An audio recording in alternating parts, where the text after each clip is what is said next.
What other species is closest to humans? Some would say dogs, and others would say cats.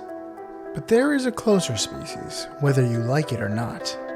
The smallest forms of life are all around you, every day. And some of these forms share a kingdom with us. Tiny animals called Demodex mites live in very close proximity to humans. But are they friends or foes? The distinction can sometimes become blurred in life, death, and taxonomy.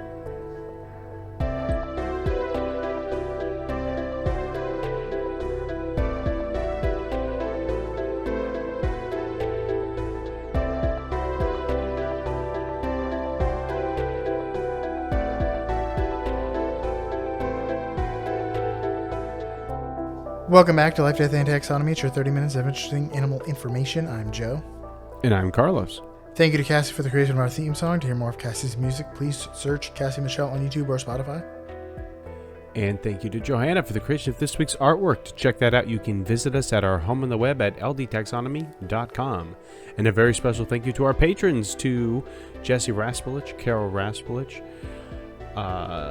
Richard Kaspar, and Lottie and Aubrey. Thank you so much for your support. It's greatly appreciated. Thanks for helping us keep the lights on.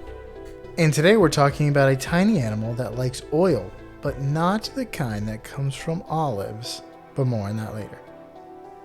Yeah, only Popeye likes olive oil. Get it. And Greeks. They like olive oil too. Yeah. Before we get into this one, I'm going to issue a warning. First of all, we like to issue warnings to parents who don't want their kids to be spending the day repeating like toilet talk or crude words they might hear. We usually like to keep it scientific, in terms of terminology. But in this case, learning about this animal might give you the heebies and or the jeebies, more like a nervous itch. So if you are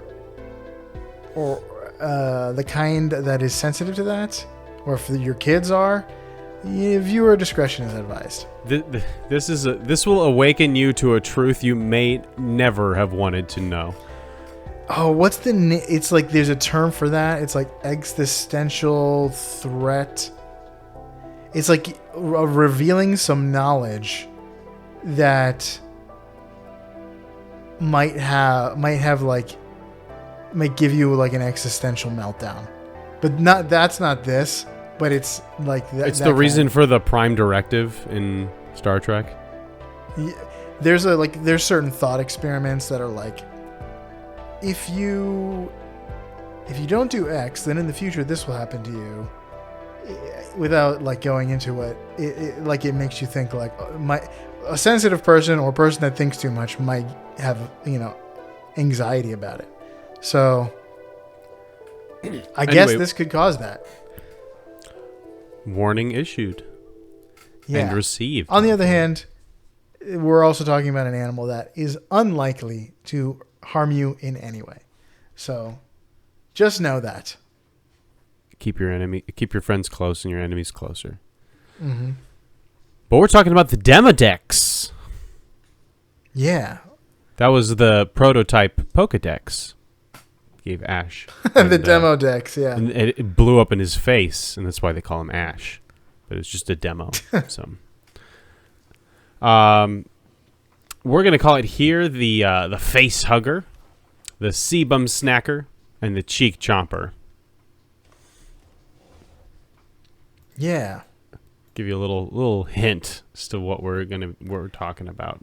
Let's taxonomize this because I know the major fact's a major one. It's in a kingdom, of course, love, and are in. That kingdom is Animalia. The phylum is Arthropoda. It's an arthropod. Subphylum, Chelicerata. You've probably recognized this one. We are headed to Spider Town.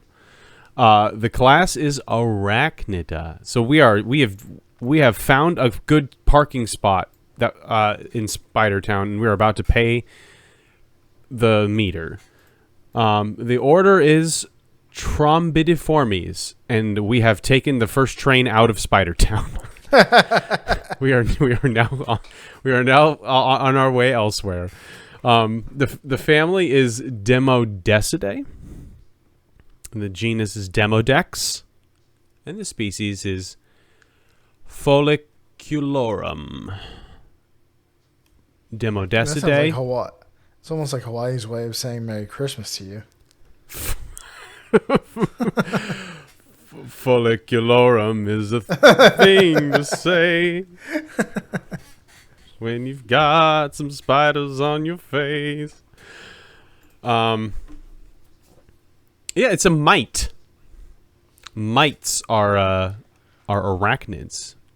Mm-hmm. Don't know if you knew that, but this is this falls into the category of a mite. And since it's a mite, and mite is right, it's time for my favorite part of the show. Critter groups. Critter groups. I forgot to do the little stutter there in the beginning. My son is currently in the stage where he repeats like stutters in the beginning of sentences.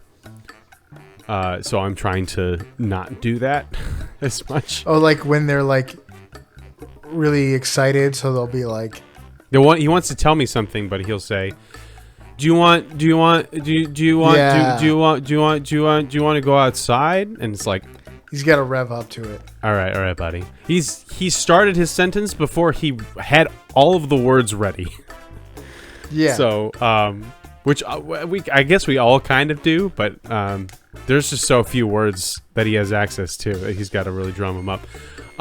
But yeah, it's time for Critter Groups, the part of the show where I ask you, Joe, a question, and that question is the same every time. What is the name of a group of this animal, or what is the term of entry, or what is the collective noun? We are talking about mites, little arachnids. So, if you saw a group of mites through an electron microscope, I suppose, would you say A, it's a mite of mites, B, a colony of mites, C, a nest of mites, or D, a clutch of mites?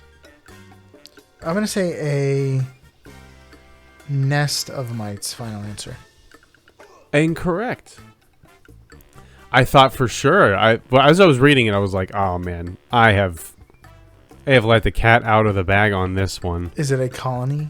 It is a mite of mites. Oh. It's one of those, like, it's so dumb it has to be the answer. You know, that one didn't really register, and I was really thinking about the other three. And and never before in this game, in all of our episodes, have I had that as an option. Like, oh, it's, a flamingo of flamingos or something like that. So I was like, oh, it sticks out like such a sore thumb. But I don't really have another way of doing it because the answer is mite of mites. It just flittered past my brain. Mite of mite, very dog, a very dog. Mm-hmm. Yeah, so you can...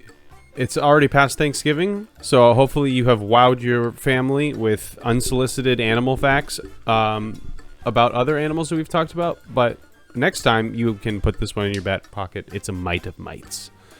Yeah. Don't talk about politics at Christmas. Talk about this over your Thanksgiving dinner. Yeah. This is going to be much better than politics. Yeah. Let's talk about... Either way, people will be mad at you. Either way, you will be asked to leave. Yes. Let's talk about what this guy looks like. I'm so happy I found an artist rendition of this, because I was looking at like electron microscope versions, and there was just not enough information that I could see, like detail. But now I'm looking at just life-changing photos of this horrifying creature. So this is continuing your recent trend of covering microscopic animals. Since we just did the Dolly Holiday and one more recently. Like the last one you did was microscopic, wasn't it? Because Dolly Holiday was not that long ago. Deloid rotifers. Yeah, the rotifers. So yeah, Both of these are also in the news, so oh, is that why? they're topical as well as small. Just like Seth Green. He's not in the news, unfortunately, for his career. Or, fortunately, for his privacy. Yeah, fortunately for his career. It's best to not be in the news these days. So the Demodex looks like a cousin of the tardigrade. It looks like a naked mole rat that has been spending too much time on the planet of Arrakis on Dune. Ooh. It is a super small white worm thing with a long, smooth body, 8 stubby caterpillar legs tufted with hairs crammed up near the head. It has these tiny clusters of eye spots.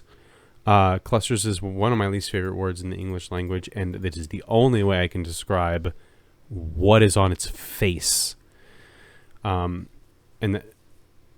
And the arrangement of its eyes.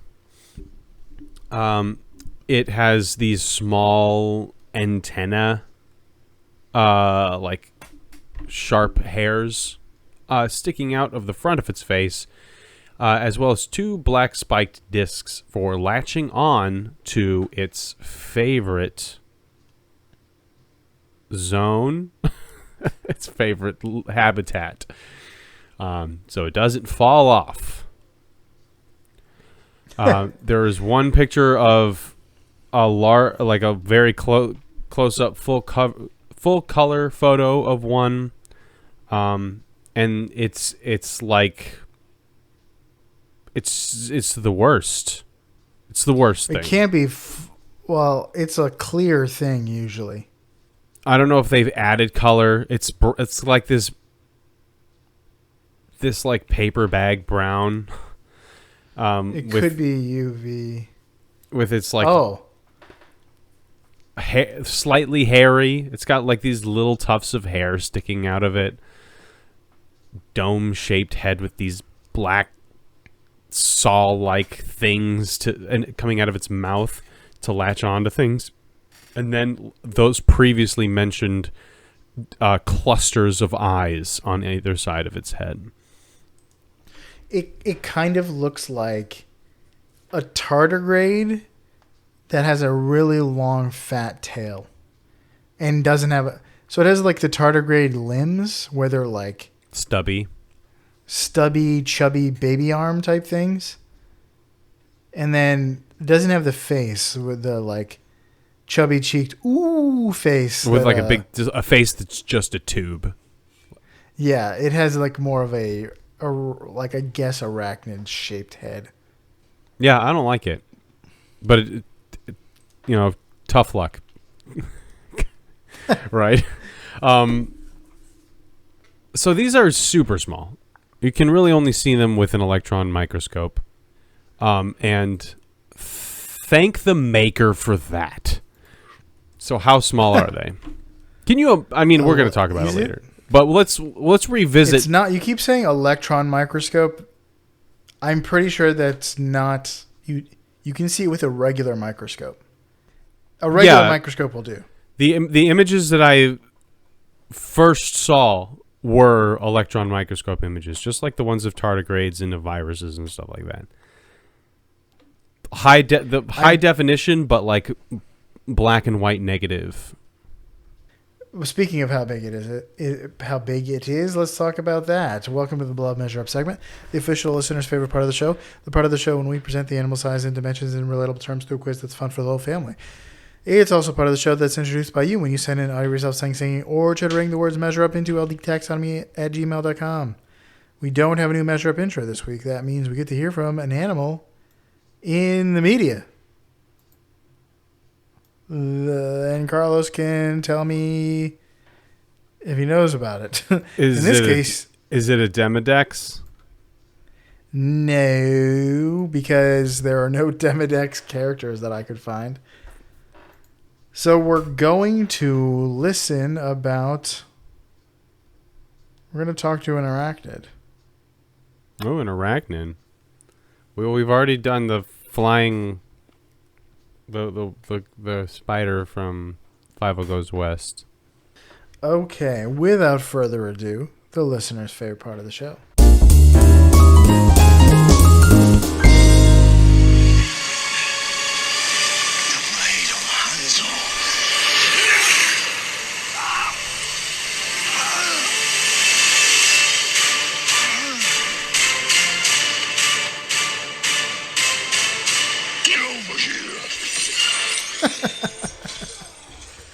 Do you know which arachnid that is? Is that Scorpion? Yeah. What is that theme music? It sounds like Mission Impossible, but it's from the mission.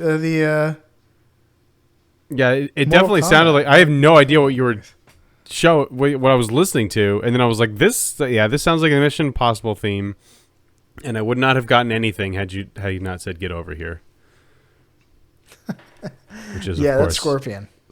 And Scorpion's not an arachnid. He's a he's a man. Or like some sort of demon or something.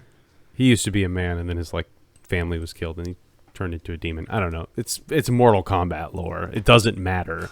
It's anime stuff. All that matters is that he punches. He punches good, and he has a grappling hook. Yeah, just like a scorpion. Yeah, he stings. Punches good and has has a grappling hook. My son is currently obsessed with things that sting. So he loves the platypus because I told him that it can sting you, and he loves the bees, or maybe not loves. He is very fascinated. Fascinated. Yeah, and stingrays. So it's like, has he been stung? He has been stung by a bee in his hand. Yeah. Oh yeah, that sticks with you. Literally. He'll remember that. It is a bee. It sticks with you. But if he knows three things, it's that platypuses live in Australia, platypus can sting you, and yum yum donuts. Let's talk about length. They're between 1.3 to 1.4 millimeters, or 0.012 to 0.016 inches long. So how many Demodex mites go into the length of the largest living arachnid on Earth? Do you know what the largest one ever is? Or not ever, living? The largest arachnid. No, because those like spider crabs are crabs, not spiders. Yeah, you'd think it was the Goliath bird eater, and it's close. Like if you can count the bird eater's leg span, it's pretty close. But the largest arachnid in terms of body length is the giant forest scorpion. It's a scorpion, big black scorpion. Its pincers are so large that it uses them to kill prey more than its tail venom.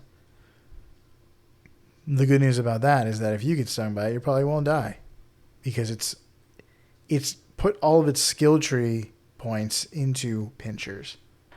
It is crazy that scorpions are just have weapons out the wazoo. It's just like this thing has. You would think that its characteristic would be that it has a stab tail full of venom. But it's like, no, we're also going to give them crab pincers, heavy duty ones. So it's just the Swiss Army knife of an arachnid. Yeah, and like arachnid with like pincers is not typical unless you're a crustacean. I think there's like, what is it, the Vingaroon? Does it have pincers? Or does it just have the pincher in the back? I think it just has the pincers and has like a whip. It's the whip scorpion. So it doesn't have the Vingaroon. It doesn't have the spike tail. But all I know is that like of all of the insect type things to run into in their backyard, the Honey I Shrunk the Kids ran into the worst one. Except for maybe a wasp. That would have been bad too. Okay. This scorpion, forest floor scorpion, I'm going to say it's about 6 inches. Oh, okay. 375. Final answer? Yeah, 375 Demodexes go into the length of this scorpion. The correct answer is a 562.5 Demodex. Oh, it's like an 8 These S-corps can be around 23 centimeters or 9 inches in length. I like it. S-corps. So yeah, they are 9 inches long, and that's quite long for a scorp. Too long. For any arachnid, to be fair. Yeah. For anything that's for any arachnid that has both pincers and a venomous tail. And the Demodex is so small that 562 of them can go into 9 inches. So yeah, I'm glad. Again, you'd think it would be billions and billions and billions, but no, they're small things are small, but they're not that small. I mean, some small things are that small. You got to get it. The smaller. There is a big difference between. There's a lot of stuff we can't see. Sure, like the difference between is. a tardigrade and an atom is a universe of size. Yes. Let's talk about their lifespan. They're 14 to 16 days. They live on this planet Earth. How many Demodex lifespans go into Prometheus, a tree that was possibly one of the oldest living organisms on Earth before it was cut down?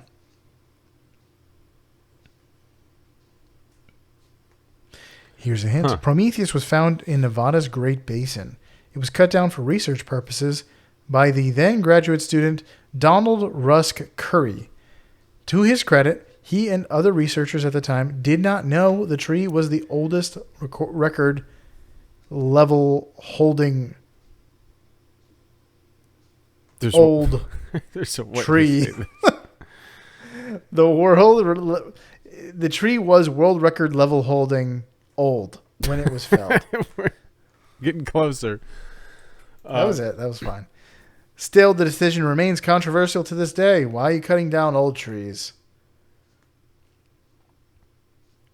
Because it's fun. This is one of those hardwood trees that looks like crap. Like one of the Joshua trees?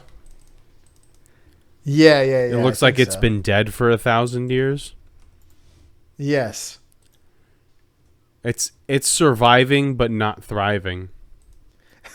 Yeah, it's old, but at what cost? I mean, if he could talk to it, it would probably whisper, "Kill me."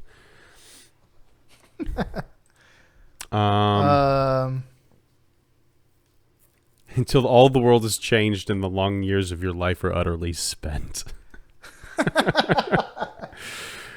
All right, so I know the Joshua trees are like dated back to Christ times. So they can be several thousands of years old. 1 times? Yeah, the 10 times. So I'm just gonna go with 3,000 because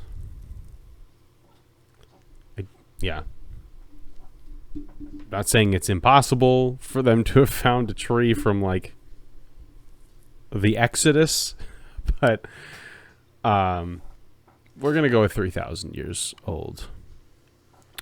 That's just over 1 million days. Isn't that crazy? 1 million days ago, what happened in 1000 BC? It's like the rise of Greece, right? It's probably the time of the judges, I bet. No, that's not true.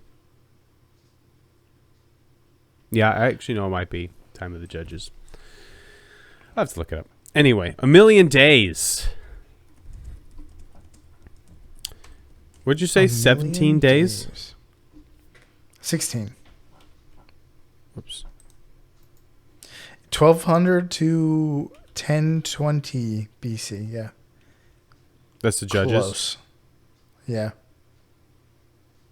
1020? Yeah, I mean, that's basically it.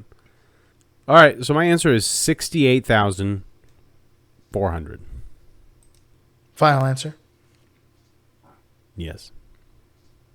The correct answer is 114,000. Prometheus is around 5,000, or was around 5,000 years old. Wow. So that may have been the tree that Abraham sat under. Yeah.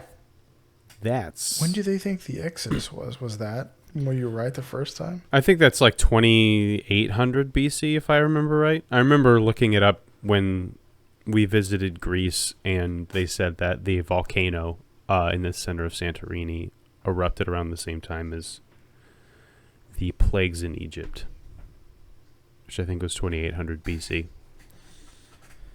I think this is one of those things that is hard to nail down. Sure is.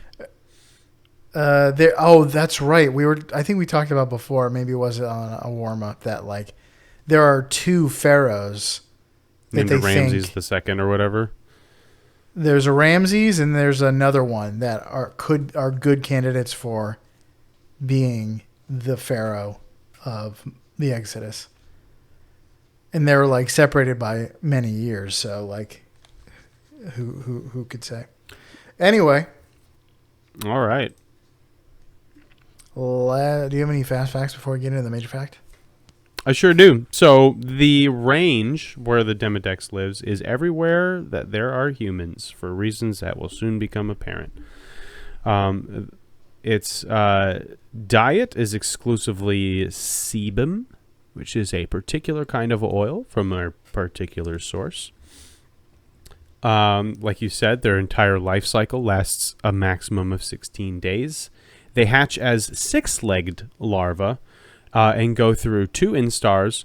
In 7 days, they become adults, and they grow their last pair of legs. So they have 8 legs, and then they live another 4 to 6 days, and then they die. Yeah, it's a good life. You start out as an insect, and then you become an arachnid. You end life as an arachnid. It's the dream. Worthy of the honor of Viltrumite. Viltrum Mite. And that's all I got. I'll leave the rest to the major fact because I'm starting to step on toes.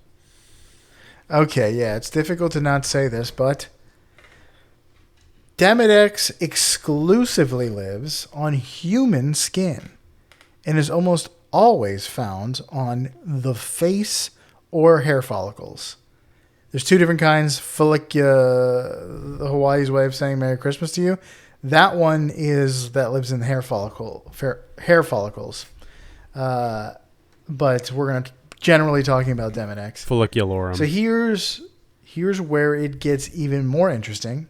It's fairly likely that you, the listener, have Demodex mites on your face right now. Let that sink in.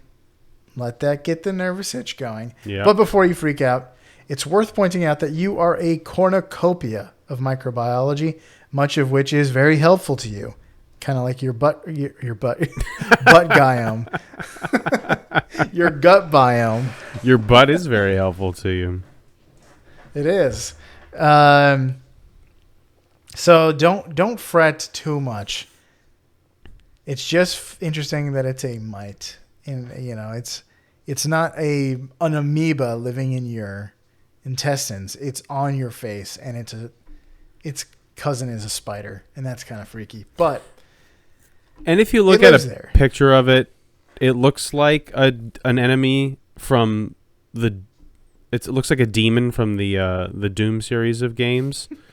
And I don't know. I think it looks like a tardigrade, which is kind of nice. I just sent you a picture of it, and if you look at that, it's like, okay, yeah, that looks like the Hell Knight from Doom, and it lives on my face. Oh, well, this I'm pretty sure is an artist rendering. No, maybe not. Maybe it's a little. It does look horrifying. It's like any bug. You never want to look it right in the face. That's true. I think there's hair growing out of its eyeballs. Be happy that you're so much bigger than most bugs that there's not enough definition to see how horrifying they truly are. But if you're really upset about this fact, then you can take it up with your parents because they likely are the ones who gave you these mites. They are passed from person to person through early first contact with other people. So that's probably your mom. The new best practices for the birthing process is skin-to-skin contact right after birth. So right there, you just get your healthy dose of face spiders. Yeah. So Demodex mites are usually dormant during the day. So if you wipe your brow now, they probably won't be affected. They are nestled safely in your pores. When it's your turn to sleep, your tiny night watchmen are on duty. They come out of your cozy little pores and go about munching on your skin oils. And your probably face moisturizer is pretty tasty. Adds a little flavor. Coconut. The real question, though, is are these Demodex friends, foes, or neutral parties just hitching a ride? If you Google Demodex mites, you will see a sea of dubious dermatological claims that these guys are causing all kinds of skin issues, along with pictures of uncomfortable looking rashes. But we don't know for sure that these mites cause skin problems. There's enough correlation between mites and rosacea that leave researchers thinking there might be a causal relationship, but it also could be like rosacea attracts them to that part of the skin. Who knows? Lots of different things. Still, these mites don't just eat on your face. It was once thought that they could not poop, which sounds good, right? You don't want, if something's on your face, you don't want it to be using the bathroom in one of your pores. But researchers thought that the waste would accumulate in their gut until they died, and then all would be released at once, causing skin irritation. So it's good news that thankfully in 2022, a genome study found that these mites can in fact poop on your face. Yeah. Even though that's gross, it means that they relieve themselves in extremely tiny deposits instead of all at once. So these deposits are nothing. Listen, if you flush the toilet with your lid open, it's getting on your toothbrush anyway. So yeah, don't brush your teeth in the same place you go to the bathroom. If you don't, just close the lid when you flush. If you can smell it, it's particulate matter is particles are in the air. Yep. Tonight. Just get one of those little toothbrush covers. This makes me want to wash my face all the time. It makes me just want to have a bucket under my face. They're only out when you're asleep. They're only out when you can't wash your face, when you're asleep. So do they know that you're asleep? Like, what if you stay up all night? Are the sleeper agents activated just at a certain time of night? And if you happen to stay up too late? You know, that's the beauty of microbiology. I don't know that if it's like cycles or if it's like, if they can tell based on like your body temperature or your respiration or something that you are sleeping. But all you need is a microscope and for your wife to scrape your face with a slide in the middle of the night and you can find the answer. Scrape your face in the middle of the night or stay up the next night and scrape your face when you're awake and see if you find the same amount of mites. Yeah, I'm not doing that. Anyway, issues caused by Demodex overpopulation are usually the fault of something else, like a weakened immune system. So they do think that like sometimes Demodex overpopulate and they'll like start to irritate your skin, their activities, their parties. But their poop it's parties? usually because of something else. There's another problem that's like not keeping them in check. So if the Demodex isn't a parasite, like something that is intentionally harming you for its own good, or, you know, naturally harming you for its own good, then is it merely commensalist? The same research paper that told us that mites have butts also suggested that they could one day learn to become symbiotes. So they have it so good on our faces that they have optimized to live with us. They require fewer proteins than relatives that don't live on humans. So researchers theorize that they may learn to integrate into our ectodermal ecosystem to the point that they can actually help rather than mooch. Hey, if they're eating the oil, you know, go for it. They're already helping. I have a very oily That's what face. like. Do they have a? Would we find out that what if research found out that like people that have like excessive problems with excessive oil have fewer mites or like no mites?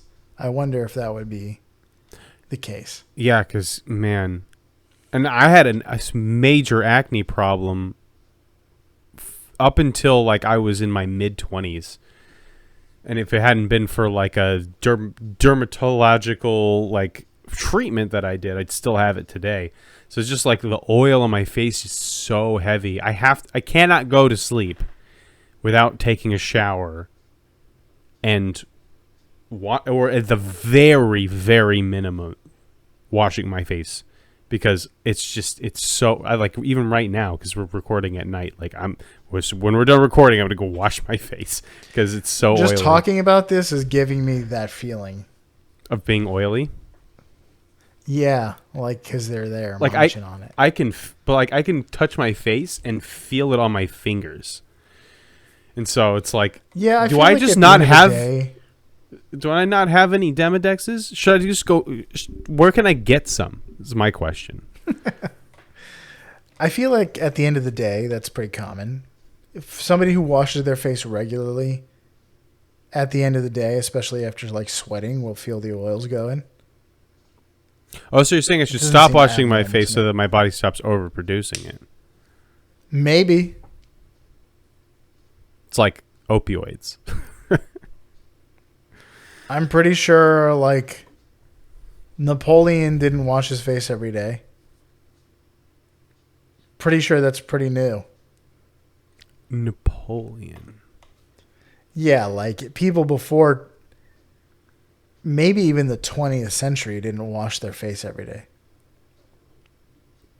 Yeah, they just cake on some more, what is it? Iron powder or whatever they put on, lead powder. Yeah. And Arsenic. mask the smell of horse. And, A good asbestos rub. Yeah. Exfoliating. No, the opposite of exfoliating. You want to clog those pores up because they stink. But anyway, now you know you never have to feel lonely again. Yeah, you're never alone. You share your face with possibly hundreds of these guys. You're getting like hundreds of little kisses at all time whenever you're sleeping. Oh my gosh, it's like the Firefly song. Oh man, when you said Firefly song, I thought of the TV show, but no, it's the Owl City. 10 million lightning bugs. Hugs from 10 million lightning bugs. That sounds like it just wouldn't go well. Do you know how many the average person has on their face? Like, is it? I don't know. 12 or is it like 1,000? It's probably not 1,000. Because as we just established, about 500 of these go into a 9-inch scorpion. So if you had 1,000 on your face, oh man, that would be like what is it, Magellan's syndrome? It's not Magellan. Magellan's the map guy. There's a syndrome where like people feel like they have bugs crawling all over them when they don't. I mean, clearly they do, but they feel like they have much larger bugs crawling all over them. I forgot what it's like Magellan syndrome or something like that, but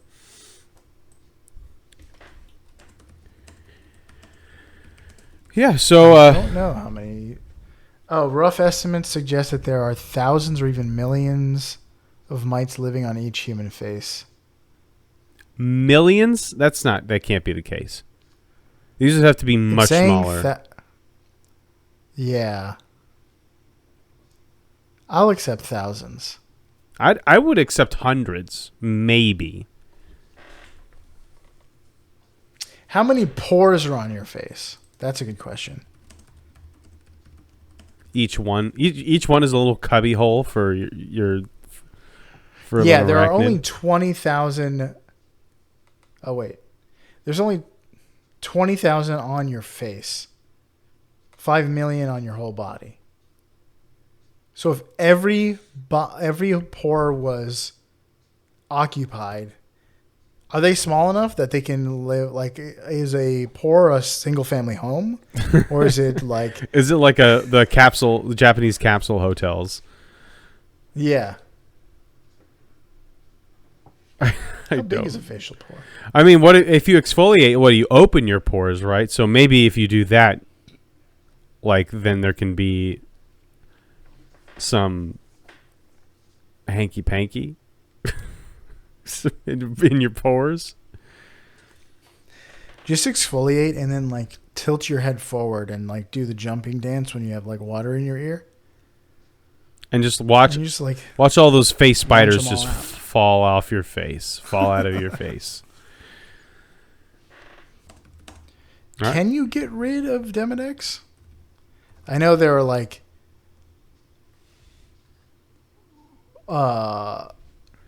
remedies. You just pour bleach all over your face. I'm pretty sure that's the answer. There are remedies, but who knows if they're real? Who knows? This is an animal that like may or may not affect you in any way, and you can't see it. So unless you have a microscope, you'll never know if these products are working. Right. Or maybe if you start to like have a bunch of face oil, then you know that there's nothing there eating it. Maybe. But then you're just going to pick it up the next time you like lay on your pillow, so it doesn't matter.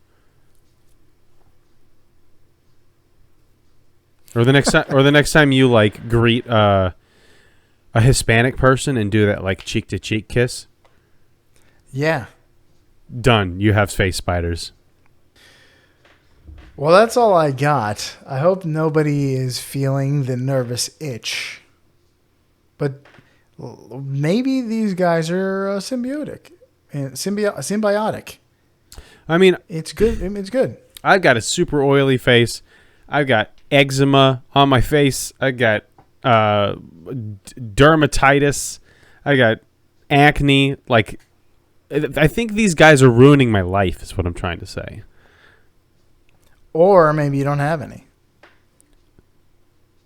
Yeah, it's one or the other. It's either they're actively ruining my life and causing all of these dermatological problems, or I need some to cure my dermatological problems. Either way, it's their fault. Yeah, that's what I'm trying to get at, is that this is the blame lies outside of me, and it definitely lies on these horrific hell monsters scenario that live on people's faces. There's no scenario in which they are there and not doing any harm. Right, they're either not there and doing harm through inaction, or they are there and they are doing harm because they're evil. So you just can't win. Well, they can't. You got anything else? That's all I got. All right, so that was the Demodex. Enjoy that little tidbit of information. Tell everyone you know. So, for you out there in Podcastia, get out your sebum straws. Try to ignore the fact that there are hundreds of spiders things living on your skin, and remember that friendship is two pals munching on a well-cooked face. Like the Demodex here in Life, Death, and Taxonomy.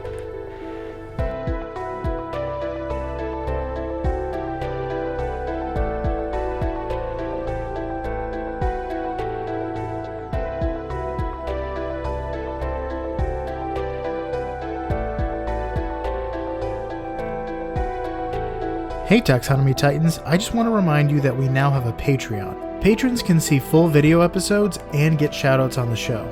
But ultimately, it's a way for you to help us cover some costs and get even better. Still, reviews are the best way to help us grow. So if you haven't left one yet, we'd really love to hear from you. As always, thanks for listening and engaging.